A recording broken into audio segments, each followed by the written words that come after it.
অরণ্যকাণ্ড, জটায়ুর উদ্ধার। শ্রীরাম বলেন, পক্ষী পিতার সমান, সীতার কারণে পক্ষী হারাইল প্রাণ। বন জন্তু খাইলে অপধর্ম অপযশ, অগ্নি কার্য করিয়া রাখো লক্ষণ পৌরস।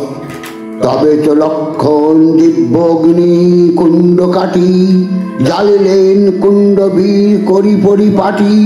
তুলিলেন চিতায় জটায়ু পক্ষীরাজ, দুই ভাই তাহার করেন অগ্নি কাজ। সৎকার করেন তার ব্যবস্থা যেমন, গোদাবরী জলে তার করেন তর্পণ। রাম দর্শনে পক্ষী গেল স্বর্গবাস, অরণ্যতে গাইল পণ্ডে কীর্তিবাস।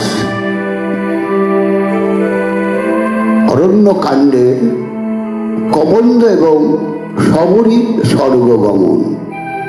রজনী আইল স্থান থাকিবার নাই, শূন্য ঘরে পুণ্য আইলেন দুই ভাই। বাহিরে ছিলেন রাম বরঞ্চ আশ্বাস, শূন্য ঘর দেখি হইলেন আরো ব্যস্ত। শ্রীরাম বলেন, শুনো ভাইরে লক্ষণ, গোদাবরী সলিলেতে তাজিব জীবন। এক এক বলিয়া লক্ষণ রে করি কোলে, গাঁথিল মুক্তার হার নয়নের জলে। রজনীতে নিদ্রা নাই ঘন বহে শ্বাস, সে ঘরে করেন রাম তিন উপবাস। সীতার বিচ্ছেদে রাম যে পাইল ক্লেশ, বিশেষ লিখিত গেলে হয় সে অবশেষ।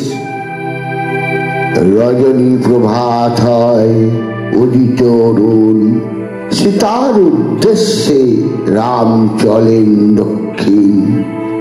ঘর ছাড়ি যান রাম দুই ক্রোশ পথ, প্রবেশেন দুই ভাই কুশের বনেতে।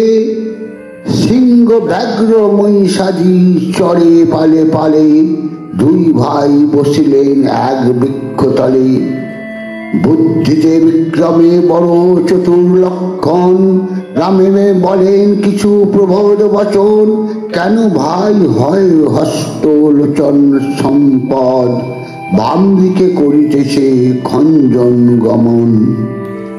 বিষম কুশের বন দেখি হয় ভয়, নানা অমঙ্গল দেখি না জানি কি হয়।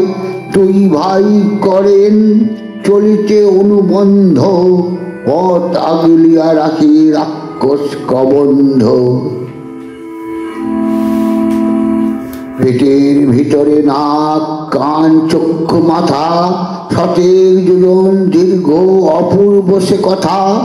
রাম লক্ষণের দেখি করিয়া তর্জন, দুহাত প্রসারিয়া রাখে দুইজন। কবন্ধ বলিল, তোরা আমার আহার, মোর হাতে পইলি কি পাইবি নিস্তার। এ বিষম বনে তোরা এলি কি কারণ, পরিচয় দেহ শুনি তোরা কোনজন। শ্রীরাম বলেন, ভাই হইল সংশয়, প্রাণ রক্ষা কর ভাই দেহ পরিচয়। লক্ষণ বলেন, ভাই বুদ্ধি কেন ঘাঁটি, রাক্ষসের দুই হাত দুই ভাই কাটি। কবন্ধের ডান হাত কাটেন শ্রীরাম, খড়গাঘাতে লক্ষণ কাটে হস্ত বাম। দুই ভাই কাটিলেন তার হস্ত দুটি, পড়িয়া কবন্ধ ভীর করে ছটফটি। ডাক দিয়া রামেরে সে করে সম্ভাষণ, কোন দেশে বৈশ তুমি হও কোনজন। লক্ষণ বলেন, রাম জগতের রাজা, রাজা দশরথের পুত্র সবে করে পূজা। শ্রীরামের ভাই আমি নামেতে লক্ষণ, একটি সত্য পালিতে বেড়াই বনে বন। তুমি কোন নিশাচর বিকৃতি আকৃতি, বনের ভিতরে থাকো হও কোন জাতি। এত যদি লক্ষণ করে ভাষণ, পূর্ব কথা কবন্ধের হইল স্মরণ।